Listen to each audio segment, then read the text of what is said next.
Il s'est passé un drame à Pokrovsk en Ukraine dû à l'incompétence crasse de l'état-major des armées ukrainiens. Je t'explique.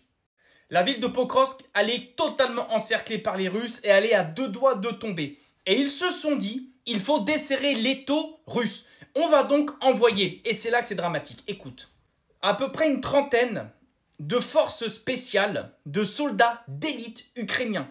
Les soldats d'élite d'aujourd'hui, c'est les chevaliers de l'époque. C'est un investissement. À l'époque, un chevalier, tu ne l'envoyais pas au front comme ça avec les gueux pour batailler parce que sa formation coûtait très cher. Son cheval, son écuyer, l'équipement du cheval, son équipement à lui, ses armes, son bouclier, ça coûtait littéralement une couille. Aujourd'hui, les forces spéciales, ce sont nos chevaliers des temps modernes.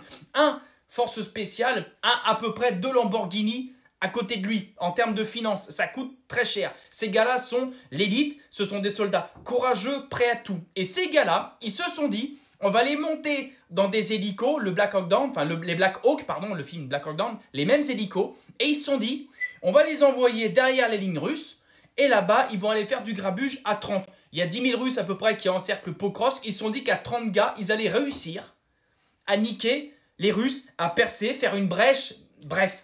Sauf qu'ils ont oublié un gros détail, c'est que c'est envahi de drones la région.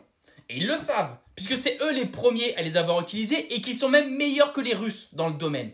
Donc, il y a un drone qui campait au bord d'une route en surveillance. C'est un geek derrière. Comme a dit Régis Le Sommier qui a été les voir, les dronistes russes, c'est des gamins de 20-21 ans qui mangent de la pizza, qui boivent de la Red Bull et en même temps ils jouent à la console. C'est ça qui se passe. Et donc, le drone qui campait en bord de route, il a vu des hélicos Black Hawk.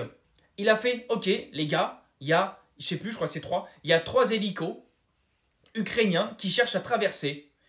Boum, bam, boum, terminé. Il n'y a plus d'hélicos et il y a surtout à peu près une trentaine de soldats d'élite qui ont été sacrifiés inutilement. Ils auraient pu servir à des tonnes de choses, mais ils se sont dit, on va les mettre dans les hélicos, les envoyer dans le ciel. C'est bien. Ils n'ont même pas fait l'effort comme à Koursk de réduire à silence au moins pour 24 heures comme à Koursk les systèmes de détection anti-aériens russes. Ils n'ont même pas fait cet effort-là. Ils ont envoyé 30 mecs, soldats d'élite dans les airs à la proie de n'importe quel drone de la région qui passait par là. C'est un scandale. C'est quoi le message envoyé aux Ukrainiens en bas qui tiennent le front là? C'est quoi le message? C'est que les meilleurs d'entre eux sont sacrifiés comme des débiles. Comme des débiles. Par des débiles, pas eux. Les soldats, ils y allaient, je pense, le patriotisme. Mais c'est incroyable d'incompétence. Incroyable. C'est à gerber.